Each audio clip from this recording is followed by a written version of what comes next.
bíblicamente, escatológicamente, y ojalá que todos tengan ahorita su Biblia en sus piernas, así abierta, con una revista, con un cuaderno, con una pluma, un lápiz, porque vienes a la iglesia a aprender.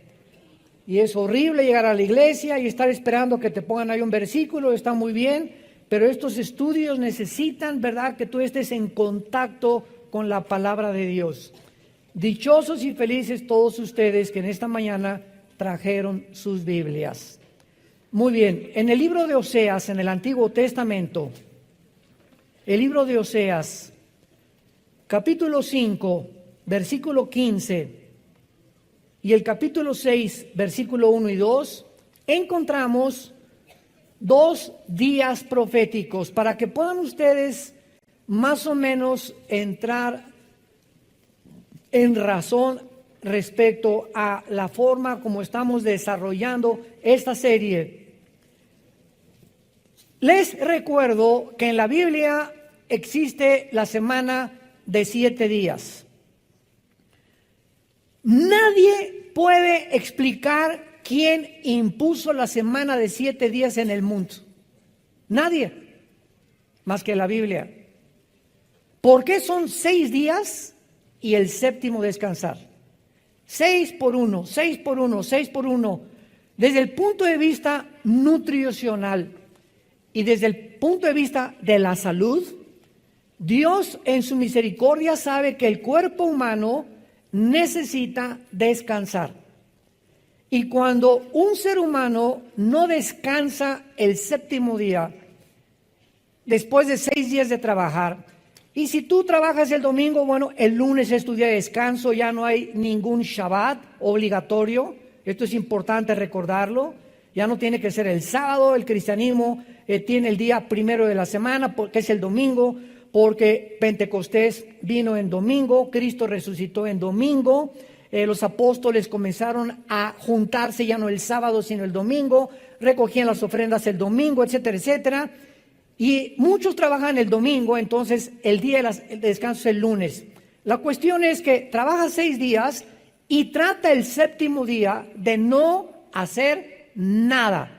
¿Saben qué es nada? Exactamente, nada. O sea, increíble que hay muchas personas que creen que, por ejemplo, en tiempo de vacaciones, que son 4 o 5 días que tomamos, o 6 días, 2 o 3 veces al año, se llevan al laptop y ahí están con los periódicos y ahí están. En lugar de que el descanso es el descanso, las neuronas del cerebro necesitan descansar. Y cuando tú le pones demasiada presión a estar piense y piense y piense y piense, y el día de semana no dejas de trabajar, o estás que el trabajo y por allá, y dices, no voy a preocuparme ya de nada, mañana Dios ya proveerá, ya mañana será otro día, a lo mejor ni amanezco mañana, hoy voy a disfrutar a mis nietos, a mis hijos, vamos a ir al boliche, o una buena película, o a caminar por Chapultepec, o no sé lo que quieras hacer, pero no hagas nada para darle a tus neuronas el tiempo de la recuperación que necesitan para que no acabes en un psiquiátrico. Entonces, esto es desde el punto de vista de la salud y nutricional. En el aspecto teológico, estos 7 días de la semana, Israel tenía también días de años. En otras palabras, los 7 días se convertían en 7,000 años. Porque dice el Salmo 90 y 1 de Pedro capítulo 3, que para Dios un día es como 1000 años. Entonces, si Dios estableció 7 días para que pudiéramos regir nuestra vida normal y trabajar 6 días y descansar el séptimo, de la misma manera, en el plan profético de Dios, la historia de la humanidad va a durar 6,000 años. Y ahorita, desde que Adán y Eva pisaron este mundo hasta Abraham, hubo 2,000 años, si lo quieres ir apuntando. De Adán a Abraham hubo aproximadamente 2,000 años. De Abraham a Cristo hubo 2,000 años. Y de Cristo a nuestros días, la iglesia lleva aproximadamente 2,000 años. Muy bien. Si estamos cerca del año 6,000, ¿Por qué no sabemos si son exactos? Porque a principios de la historia de la edad de Cristo a nuestros días, se cambió el calendario. El Papa Gregorio cambió el calendario lunar de los judíos de 360 días al calendario solar de 365 minutos y segundos. Entonces, en este cambio entre los 60 y los 65, se perdieron años bisiestos, etcétera, etcétera, pero de alguna manera nos encontramos al filo de que se cumplan los 6,000 años. Y estos 6,000 años, que son de Cristo a nuestros días, aparecen en la Biblia. Sígame con muchísimo cuidado, porque esto es lo maravilloso de esta serie profética, que nos va a ayudar a saber si realmente nos encontramos en los últimos tiempos. Estos 2,000 años que aparecen en el final tiempo profético de Dios, aparecen en el Nuevo Testamento como 2 días. Y vamos a ver que desde el Antiguo Testamento y en el Nuevo Testamento, cuando vemos 2 días, se refiere a 2,000 años. Vamos a comenzar a comprobarlo en el libro de Oseas, capítulo 5, donde aquí tenemos escondido una revelación maravillosa, profética de Dios. Está hablando Dios acerca de Israel. Oseas 5, versículo 15, y dice así: andaré y volveré a mi lugar. Es Dios el que está diciendo que va a andar durante un tiempo y después va a volver ¿a dónde? A mi lugar, o sea, el cielo. Ahorita lo vamos a comprobar que eso es lo que está hablando Dios. Les dije, síganlo con cuidado y saquen su lupa. Hasta que reconozcan su pecado y busquen mi rostro. En su angustia me buscarán. Dice Dios, voy a andar entre ustedes y me voy a ir. Y voy a regresar cuando Israel reconozca su pecado y busquen mi rostro. ¿Se acuerdan a Cristo cuando entró en su burrito a Jerusalén?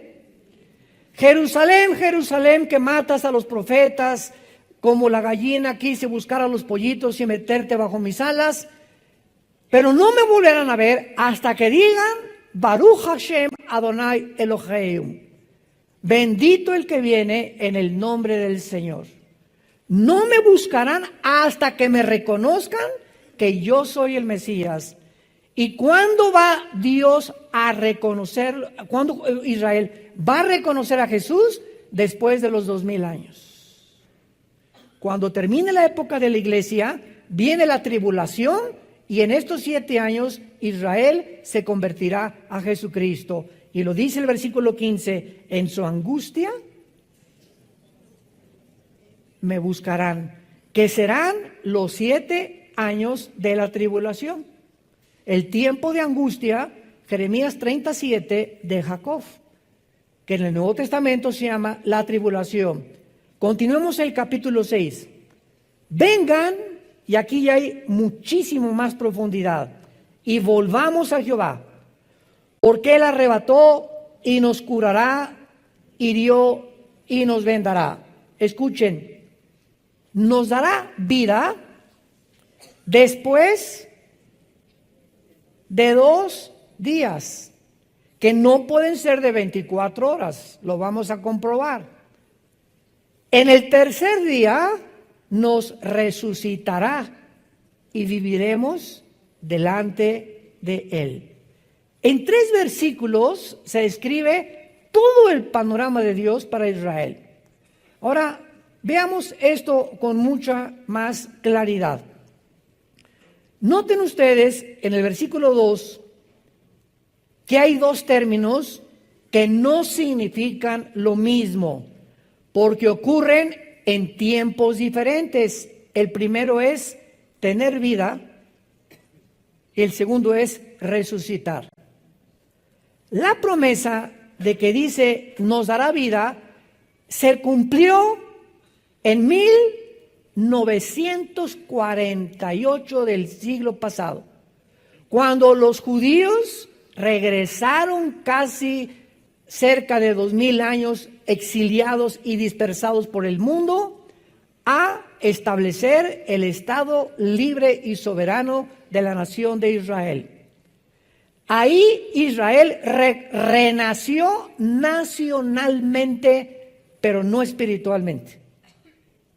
Regresaron a su tierra, pero no se convirtieron y todavía no se convierten, aunque hay un movimiento impresionante ya en el mundo de cantidad de judíos étnicos que están aceptando a Jesús como el Mesías, que son los primeros frutos de los que se van a convertir con los 144,000 judíos que van a predicar en el tiempo de la tribulación. Bueno, entonces veamos esto, que la promesa que se hace aquí de tener vida es una referencia directa a el renacimiento de Israel como nación, si lo quieren apuntar. Y nos preguntamos, ¿qué otra nación en la historia del mundo ha vuelto a nacer después de haber estado exiliada de su tierra por más de casi 2000 años a través de la historia? ¿Qué nación ha podido igualar a Israel para renacer después de casi 2000 años? Y este milagro de este renacimiento de Israel se profetizó en Isaías 66:8, escrito hace 2700 años. ¿Quién oyó semejante cosa? ¿Quién vio tal cosa? ¿Concebirá la tierra en un día? Pregunta el Espíritu Santo, ¿nacerá una nación de una vez? Pues en cuanto Sión estuvo de parto, dio a luz sus hijos.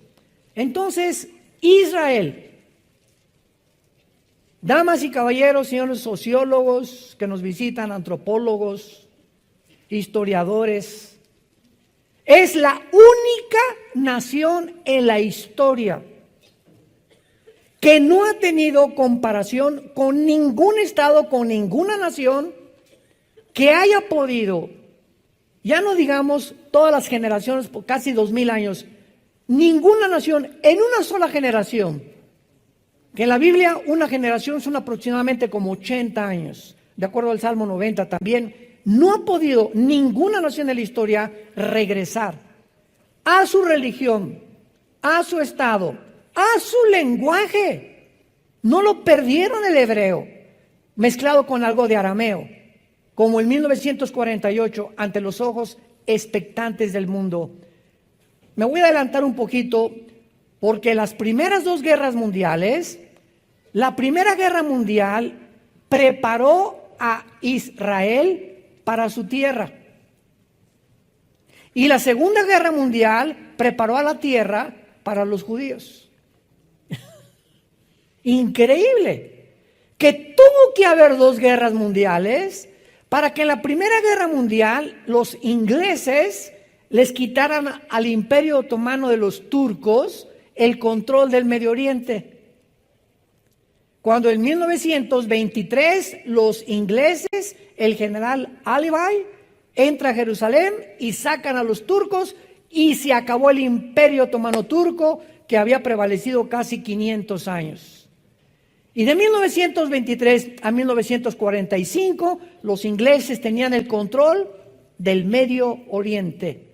Acaba la Segunda Guerra Mundial en 1945 y la Liga de Naciones, que después se convirtió en las Naciones Unidas, decretan que los ingleses se salgan y que Israel tome posesión de su tierra soberanamente, convirtiéndose en un estado. Entonces vemos cómo a través de toda la historia Dios trabaja por etapas. Dios va preparando tu vida igual que las naciones. A ti te prepara tal vez de los 15 a los 20 años para que estudies algo o para que vivas con una familia o para que hagas esto, sin que tú te des cuenta. El periodo que tú estás atravesando en tu vida te está preparando para la segunda etapa. Pues es que yo me divorcié, hermano. Bueno, ese divorcio te va a ayudar si aprendes, y esa caída y ese problema y ese fracaso en tu trabajo te va a ayudar para la próxima etapa si tú te mantienes, como decía mi esposa Marta, con la presencia de Dios en tu vida. Aléjate de Dios y olvídate de Dios por los problemas que tienes y pierdes, abortas tu llamado. Te sales del camino y te puedes quedar como los judíos en el Antiguo Testamento, 40 años dando vueltas. En la geometría, un círculo es un punto donde tú partes y regresas al mismo punto. Nunca llegas a ningún lado. Siempre en ciclos tu vida. Eres igual que hace 4 años, igual hace que 10 años. Tu vida no ha podido cambiar. ¿Y sabes por qué no ha podido cambiar? Porque te gobernó la amargura. Un cristiano amargado no avanza ni una pulgada en su vida espiritual. No me importa que me violaron, hermano, mi papá fue esto, y mi mamá fue esto, y me divorcié, y la gente no me quiere, y como los perros me estoy lamiendo todas las heridas, y te victimizas, el mundo está contra mí, nunca me quisiste, papá, nunca me quiso nadie. Y cuando comenzamos a centrarnos en nosotros, sin entender que hay una ley de la responsabilidad espiritual en la Biblia, que nadie es responsable de lo que tú eres ahorita más que tú y yo. El día que tú dejes de echarle la culpa a algo o a alguien por lo que tú eres ahorita, ese día vas a madurar. Las personas inmaduras, los que no crecen, son los que siempre están creyendo que son como son porque alguien tuvo la culpa de ser como son. Es la victimización de la personalidad que te desintegra internamente el alma y el espíritu. Muy bien. Ahora veamos la segunda fase en Oseas capítulo 6, que tener vida entonces es la resurrección de Israel como nación en el 48. Y noten ustedes que dice, después de 2 días, en el tercer día nos resucitará. La promesa de resucitar va mucho más allá de su renacimiento nacional. Aquí ya cuando hablamos de resurrección estamos hablando de una vida nueva. Israel nace de nuevo, nace como nación secular, y después, hasta que Cristo regrese, va a renacer espiritualmente. La segunda promesa de Oseas, marcada por el tercer día, apunta hacia el renacimiento espiritual de Israel. Nos resucitará después de los 2000 años. Y es cuando veremos nosotros Romanos 11, 25 y 26, y todo Israel será salvado. Romanos capítulo 9, capítulo 10 y capítulo 11 de la carta de Pablo a los romanos, 3 capítulos le dedica Pablo al renacimiento de Israel como una nación espiritualmente. Ahora, muy bien, veamos la promesa que Dios hace antes en Isaías, Oseas 15, andaré y volveré a mi lugar. Aquí está Cristo. ¿Saben quién está hablando aquí? Dios en la persona de su Hijo. Andaré y volveré a mi lugar. Vamos a ver ahora en el Evangelio de Juan, principalmente, cómo Cristo comienza a platicarles a sus discípulos continuamente, diciéndoles, me voy a ir, voy a regresar. Y estaban los discípulos, ¿a dónde? ¿A Tlacomulco? ¿A dónde te vas? ¿De qué está hablando? ¿Se va de vacaciones o qué? Pero él estaba citando Oseas 5:15, de que él iba a regresar a su lugar e iba a regresar al mundo cuando Israel se convirtiera, que será en el tiempo de la tribulación. Vayamos pues al Evangelio de Juan. ¿Ya ven por qué no traen su Biblia? Muchachitos. Capítulo 7, Juan 7.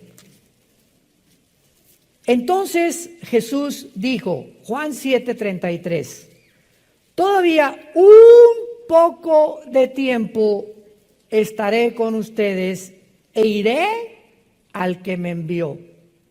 Todavía los discípulos con este lenguaje no lo entendían. Continuamente, vamos a seguirlo viendo, Jesús está anunciándoles que se va a ir. Y qué increíble que sepa Jesús a dónde se iba a ir después de muerto. Al que me envió a la tierra, me envió a morir. Pero yo sé que cuando después muera a los 3 días, voy a subir al que me envió. Veamos ahora Juan capítulo 13, nos brincamos hasta el capítulo 13, versículo 33. Hijitos, Juan 13, 33. Aún estaré otra vez, aún estaré con vosotros un poco. Me buscarán. Pero como dije a los judíos, así les digo ahora a ustedes, a donde yo voy, ustedes no pueden ir. Ahí él les dice a los discípulos con más claridad, antes me voy a regresar con el que me envió. Y ahora les digo, cuando yo me vaya, ustedes no se pueden ir conmigo. O sea, yo me voy a morir primero que ustedes. Ustedes me van a alcanzar después, todavía no se lo revela, pero quiero decirles ahorita que a donde yo voy ustedes no van a poder ir. Y más confusión trajo a los discípulos. ¿Y ahora por qué nos quiere dejar huérfanos? ¿A dónde quiere ir que no nos quiere llevar con él? No tenían la idea todavía de la dimensión espiritual que Jesucristo estaba mencionando. Juan capítulo 14. No se turbe vuestro corazón del 1 al 3. Crean en Dios, crean también en mí. En la casa de mi Padre muchas moradas hay. Si así no fuera, yo os lo hubiera dicho. Voy a preparar lugar para vosotros. Aquí ya en tercer lugar, les dijo que va a regresar con el Padre. Número 2, que a donde Él va, ellos no lo pueden acompañar. Y ahora aquí les dice, a donde yo voy, les voy a preparar un lugar. ¿Irá a algún hotel? ¿Irá a la Riviera Maya a prepararnos ahí algo rico para vivir ya eternamente ahí en la Riviera junto con Él? Y aquí los discípulos, más que cualquier otra cosa, entraron en un estado de ansiedad por no entender espiritualmente las palabras de Jesús. Y en el versículo 3 les dice, y si me fuere y os prepararé lugar, vendré otra vez. Aquí está hablando del arrebatamiento de la iglesia. ¿Cómo sabemos que no está hablando de la segunda venida, que es otro evento completamente diferente? Porque dice, y os tomaré a mí mismo. Esta palabra en el griego, paralambano, implica tomar así con fuerza. Y esta palabra con la palabra en 1 Tesalonicenses 4:17, el rapto, que es arpazo en el griego, arpazo se tradujo arrebatar, significa quitar con fuerza. Entonces, en el rapto viene Jesús y ¡boom! Millones de personas desaparecen del mundo. Viene a sacarnos del mundo y Él no pone los pies en el mundo. Él es del cielo, nos saca del mundo y nos reunimos con Él en el espacio cósmico. Y ya que estemos con Él, nos vamos hacia el tercer cielo con Él. Pero Él baja por nosotros porque el espacio cósmico es el dominio de Satanás. Y viene a proclamar a los ángeles caídos y a todos los poderes de las tinieblas, he venido y voy a regresar a conquistar este mundo para todos ustedes. Para que donde ustedes estén, donde yo estoy, ustedes estén conmigo. Muy bien, sin embargo, aun cuando actualmente nos encontramos en la época de la iglesia, que son estos 2000 años, esto es importante. La iglesia, amados santos de Dios, la iglesia no es la fuerza que está guiando el plan profético de Dios. La iglesia no es, repito, la que está guiando el plan profético de Dios, porque el factor crítico que Dios usa en toda la Biblia es Israel. ¿Te gustó? Todas las profecías bíblicas del final de los tiempos están relacionadas con Israel. La iglesia va a desaparecer al cumplirse los 2000 años, en el rapto nos vamos. Pero aquí en la tierra siguen 7 años de tribulación, donde Dios va a tratar con Israel para que ellos puedan, en este tiempo de angustia, al final reconocerlo como el Salvador. Y ya que Israel reconozca a Jesús como el Salvador, regresamos con Él en la segunda venida. Malaquías capítulo 14, pisará sus pies en el Monte de los Olivos. El año pasado que vayamos a Israel, vamos a ver el Monte de los Olivos. Se va a ver un valle de norte a sur, de occidente al oriente. Se va a hacer una cruz, un cisma como una cruz se va a hacer en Israel, donde nosotros bajamos con Él a establecer su reino milenial. Israel es el termómetro de Dios. Con esto estoy adelantándonos para que ustedes comiencen en esta serie que estamos estudiando, entender que ahora tenemos que tener nuestros oídos y nuestro enfoque para saber en qué tiempo nos encontramos, estar en contacto con lo que está pasando en Israel. Israel es el termómetro de Dios. Dios no ha desechado a Israel, no ha dejado a Israel. Estamos temporalmente en la iglesia injertados, Romanos 11, en el olivo natural. Somos el olivo silvestre. Ellos siguen siendo el olivo natural porque de Israel, de los patriarcas, Abraham, Isaac, Jacob, Judá, viene todo esto escrito. Los apóstoles que escribieron la Biblia nacieron en Tlalnepantla, nacieron en Israel, eran judíos, la primera iglesia cristiana fue judía, y por eso en Romanos Pablo dice, el evangelio es a los judíos primero y después a los gentiles. Primero Dios a los judíos y después a los gentiles. Pero como en estos 2000 años de historia, Israel continuó rechazando a Dios, continuamos nosotros predicándoles y tenemos ya gran cantidad de testimonios de judíos que están convirtiéndose a Jesucristo. A la iglesia no se le dio un tiempo específico de duración para que nosotros estuviéramos en la tierra. Escúchenme lo que acabo de decir. La Biblia no menciona cuántos años la iglesia va a durar. Estamos creyendo que 2000 años para Israel, pero escuchen esto. Si llegamos al año 2000, que es cuando Dios comienza la tribulación, podemos ser sacados nosotros o arrebatados 6 meses antes de que el anticristo firme el tratado, 1 año antes, o el rapto puede venir 5 años antes y pasar 5 años antes hasta que el anticristo firme el tratado. La iglesia no tiene el día y la hora, nadie sabe cuando Cristo viene por nosotros. Nadie se atreva a decir en tal fecha o en tal día Cristo viene. No sabemos. Sabemos los tiempos y nos encontramos en los tiempos. Que de eso se trata esta serie. Pero el día y la hora no lo sabemos. Pero para Israel el tiempo está contado cronológicamente por las profecías bíblicas. Ahora vamos a comenzar a estudiar estos 2 días en el Evangelio de Juan, que vamos a comprobar que Cristo no se refería a 2 días de 24 horas. Para corroborar que cada vez que Jesús mencionaba 2 días, se estaba refiriendo a 2000 años en relación con la nación de Israel. Juan 4 con la mujer samaritana. La Biblia menciona en el Evangelio de Juan 2 periodos de 2 días durante el ministerio de Jesús, que son símbolos proféticos. ¿Quién se podría imaginar eso, verdad?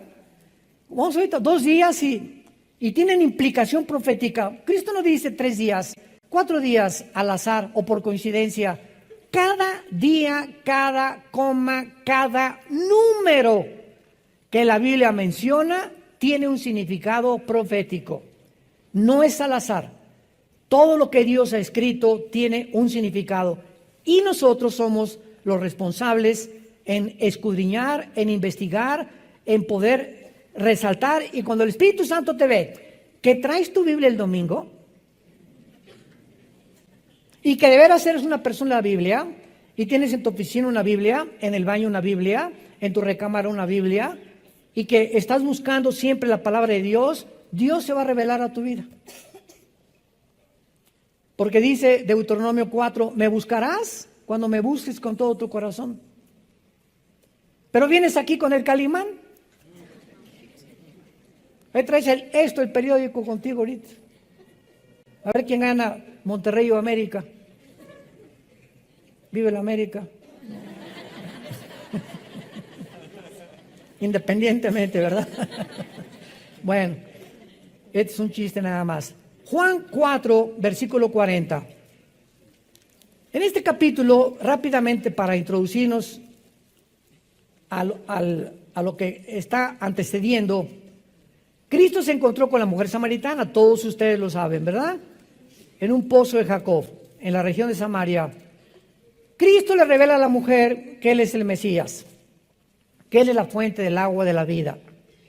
La mujer gozosa era una mujer inmoral, llevaba 5 matrimonios, con el que vivía en amaciato. Cristo no la condena, era ignorante, pero era una mujer religiosa, porque comenzó a cuestionar a Cristo. Ustedes adoran allá y nosotros acá.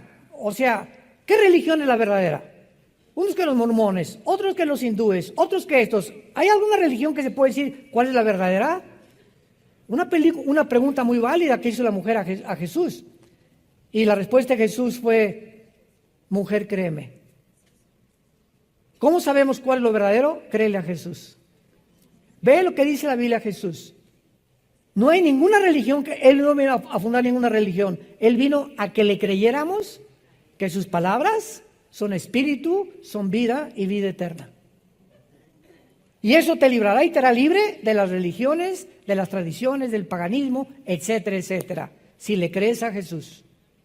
Bueno, entonces, esta mujer corre con los samaritanos. Acuérdense que los samaritanos eran enemigos de los judíos. Porque los samaritanos, o sea, la región de Samaria está hasta la mitad de Israel y lo que sigue la región de Galilea. Entonces, a ver, aquí así rápidamente. Israel está dividido en Judea, Samaria y Galilea. El sur, que es Judea, es el Mar Muerto. Cuando vayamos al Mar Muerto el año que entra en junio, les apuesto lo que quieran, que las mujeres no se van a querer ir de ahí. ¿Saben por qué? Porque las cremas del Mar Muerto embellecen a la mujer. Son las cremas y el lodo que hay, se acuestan en el lodo, ahí se quedan a dormir las mujeres y se revuelcan para acá y para allá y por acá, porque el Mar Muerto tiene los minerales más increíbles que hay. A las tiendas de cremas, bueno, ahí se vuelven locas las mujeres comprando cremas para la cara y para las uñas y para lo que sea. No, para las uñas no, ¿verdad, gorda? Bueno, yo no sé de esas cosas. Pero cuando fuimos la vez pasada, ¿verdad? No querían un día más las mujeres. Les dije, no, se someten. Muy bien, los samaritanos entonces se habían mezclado con judíos y los judíos los tenían marginados porque no eran puros. Estaban mezclados con los gentiles. ¿Cuándo fue esto? Cuando los asirios, 700 años antes de Cristo, se llevaron cautivos a las 10 tribus de Israel a Siria. Y entonces desde hace 2700 años hasta nuestros días, los judíos están en el mundo entero sin que sepamos a qué tribu pertenecen. Por eso hay judíos mexicanos, guatemaltecos, italianos, salvadoreños, ingleses, franceses, africanos, de Etiopía, en fin, están regados por todo el mundo sin que se sepan muchas personas que tienen su origen en una de las tribus de Israel. Muy bien. Entonces la mujer corre con los samaritanos. ¿Qué creen, verdad? Hay un profeta, estoy seguro que es el Mesías, etcétera, etcétera. Y entonces le piden a Jesucristo que por favor se quede con él. Y dice el versículo 27 de Juan capítulo 4.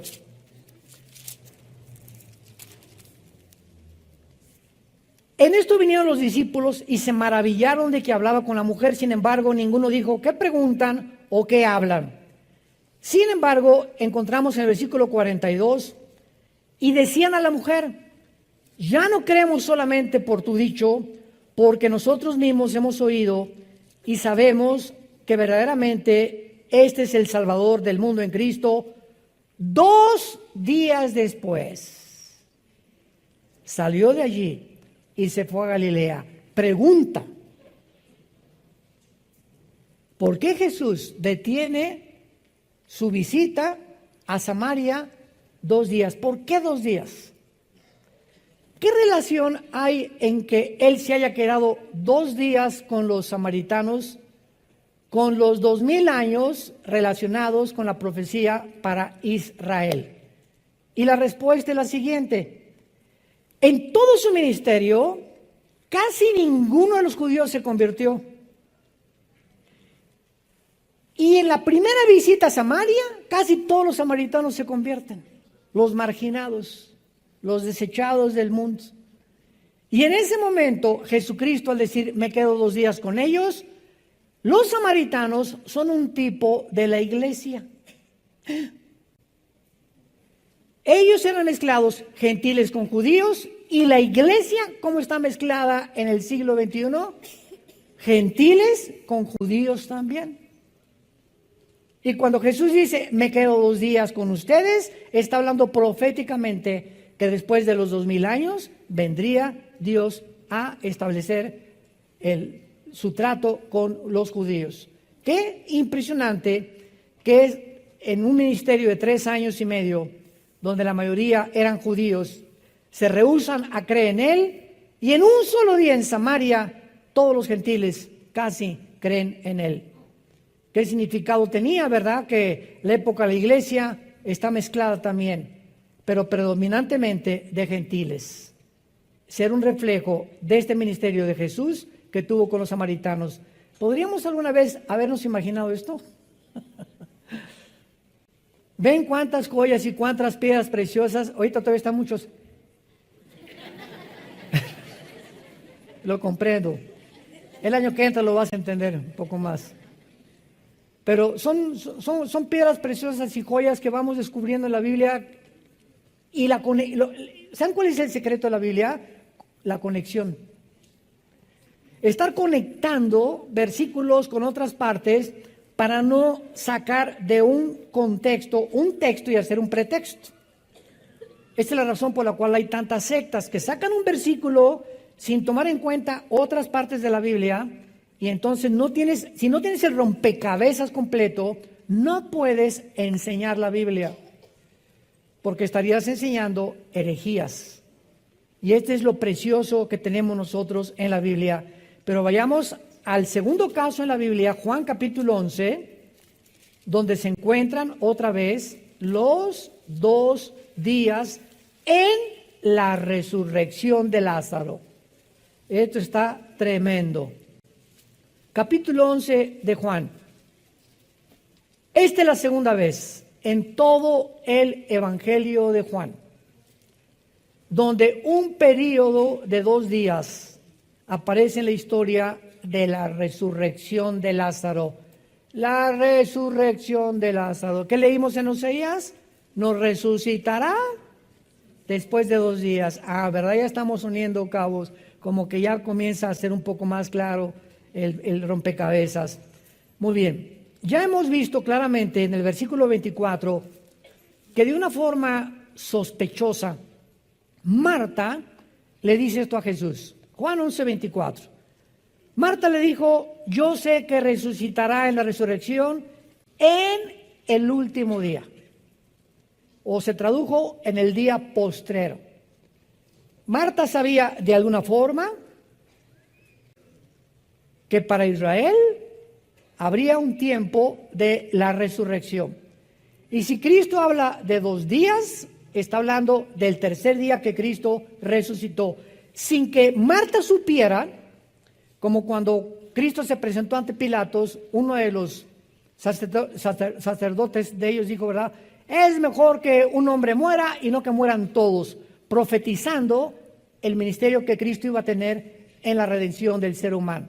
Entonces, hay muchas cosas en la Biblia que muchos hombres hablaron sin darse cuenta que estaban hablando a través de Dios. Que el Espíritu Santo estaba usando sus bocas sin que supieran ellos qué estaban diciendo, como cuando David escribió el Salmo 22. David agarra la pluma un día en su castillo y comienza: Dios mío, ¿por qué me has desamparado? Horadaron mis manos y mis pies, sobre mi ropa echaron suertes. Mi corazón fue como la cera, los toros de Basán me han rodeado. David, 1000 años antes que Cristo fuera a la cruz, estaba escribiendo lo que 1000 años después iba a suceder en el Monte Calvario.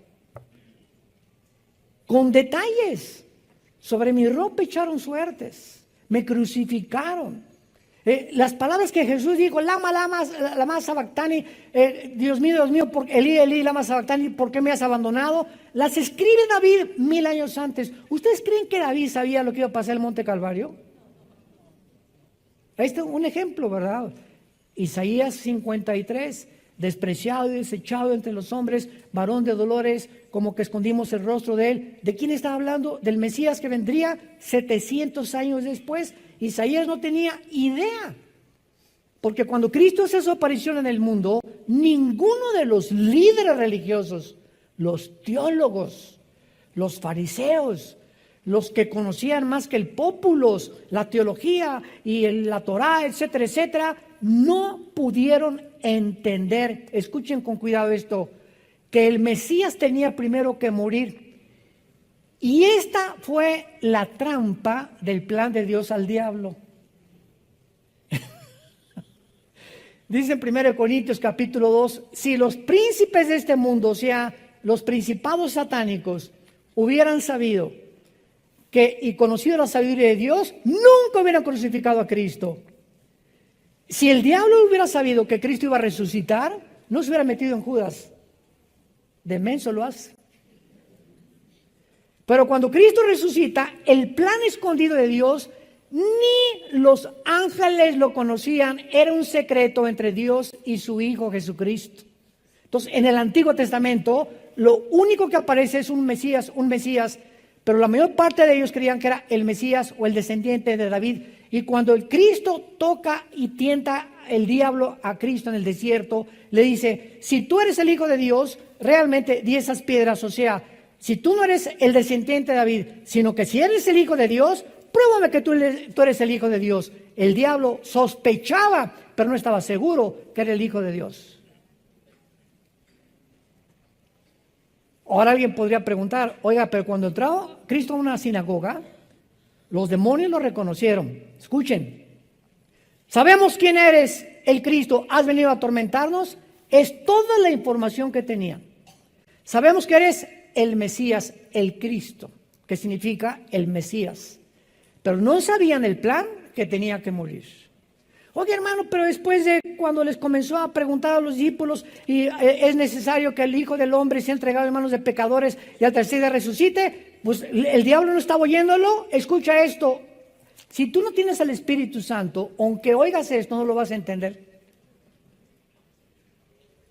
Yo puedo venir ahorita con una persona de otra religión: oye, es que María no es corredentora con Cristo. Los santos no pueden perdonar los pecados. Aquí está en tu Biblia. No. Es mi religión. No voy a rechazar mi religión. Ahí está, y no lo ven. ¿Cómo lo explicas? Hasta que el Espíritu Santo entre a nuestra vida y nos abra el entendimiento, podemos tener la luz y no ser iluminados. No hay peor ciego que aquel que tenga la luz enfrente y no es que no pueda ver, no la quiere ver. Tú le puedes convencer, como lo he hecho en los debates con los ateos, que el ateísmo es insostenible filosóficamente, que la teoría de la evolución que se enseña en las universidades a nuestros hijos es anticientífica, antibiológica, antigenética y contra la primera y la segunda ley de la termodinámica. Y los maestros les dices, pero ¿cómo estás enseñando algo que tu misma ciencia, que te jactas en que eres científico y que esto es una religión? La ciencia te demuestra que la teoría de la evolución es imposible. ¿Pero qué hay? ¿Por qué no cambian de un bando al otro bando? Simplemente porque el orgullo intelectual es más grande que la verdad. Detiene la verdad. Romanos 1. Habiendo conocido a Dios, no le quieren glorificar como Dios ni darle gracias. Se envanecen en sus razonamientos y profesando ser sabios, se vuelven necios. La Biblia nos explica la conducta psicológica del ser humano en todos sus sentidos. Muy bien. Entonces, Marta le dice, en el último día vas a resucitar. Y Lázaro se enferma gravemente. Sabemos que eran los mejores amigos de Jesús. Marta, María y Lázaro eran 3 hermanos. Y supuestamente esta familia era de mucho dinero. Eran de las familias más pudientes que había en Israel. Y siempre estaban a Cristo hospedándolo en su casa, dándole de comer. Seguro que hasta una habitación especial la tenían para él, etcétera, etcétera. O sea, era como un amigo íntimo Jesús de Marta, María y de Lázaro. Imagínense ustedes cuando le van a avisar a Jesucristo, Lázaro está gravemente enfermo. Dice el versículo 3 del capítulo 11, enviaron las hermanas para decir a Jesús, he aquí el que amas, o sea, el Espíritu Santo pone énfasis en que había un amor muy especial de Jesús por Lázaro, principalmente por Lázaro, al que amas. Cuando lo oyó Jesús dijo, esta enfermedad no es para muerte, sino para la gloria de Dios, para que el Hijo de Dios sea glorificado por ella. Hasta ahí sabemos que Cristo detiene su visita, no 3 días, no 4 días, lo vamos a ver, con el propósito de que muera Lázaro. El plan de Dios era que Lázaro muriera. El plan de los hombres era que viviera y que no se muriera de esa enfermedad.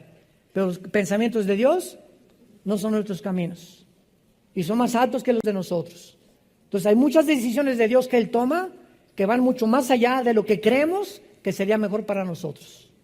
Es como hace poco me dijeron una persona que querían ir a resucitar a un muerto y les dije, miren hermanos, si don Pancho Pistolas resucita, ¿saben lo que va a pasar? Que abriendo los ojos va a decir, devuélvanme. Por el amor de Dios, estaba mucho mejor que en mi rancho. Estoy mejor que en este mundo de sufrimiento. La muerte es la liberación del alma y del espíritu para estar en un lugar que ni nos imaginamos y queremos traerlos de vuelta. Solamente para que esté conmigo, porque lo extraño.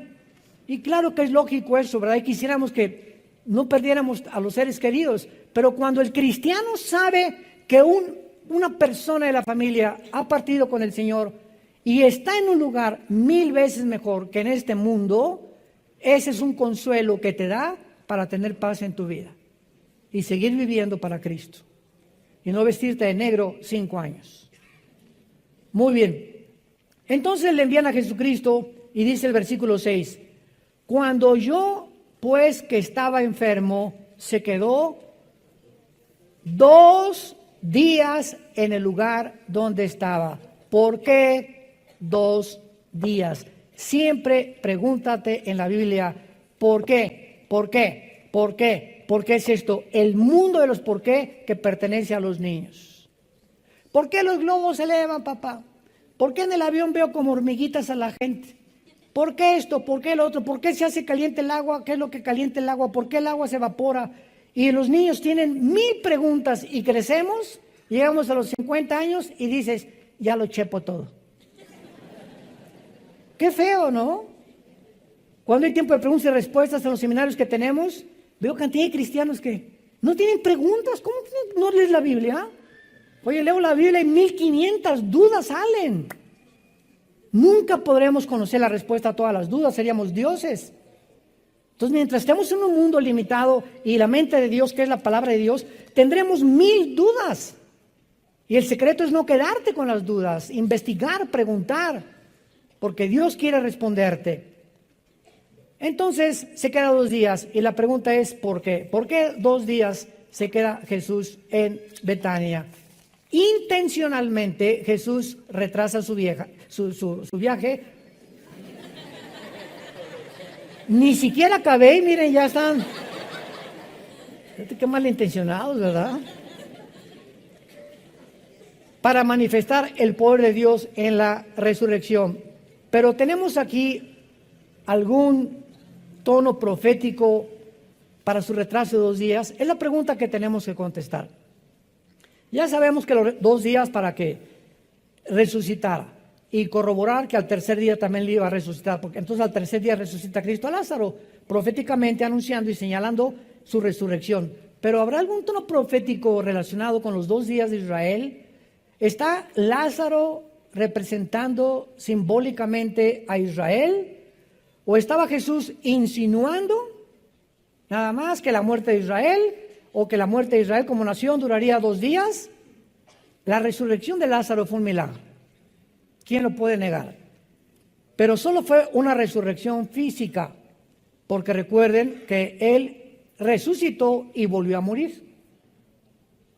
El primero en haber muerto sin haber resucitado, sin regresar a la vida, ha sido Jesucristo. Todas las resurrecciones que tú veas en la Biblia volvieron a vivir. O sea, no estaban desconectados del espíritu. Una vez un cardiólogo, amigo mío en Toluca, hace como un mes me mandó un correo. Me dice: Armando, tengo testimonios de personas que están siendo resucitadas en las salas de emergencia. Y yo le contesté: no estaban muertas. ¿Cómo si el corazón les dejó de latir? Y hasta pudimos saber que el cerebro no funcionaba. Le dije, bíblicamente, Santiago capítulo 1, el momento que el espíritu separa el cuerpo, sobreviene la muerte. Esas personas no resucitaron, no se habían muerto. El espíritu estaba todavía sobre ellas.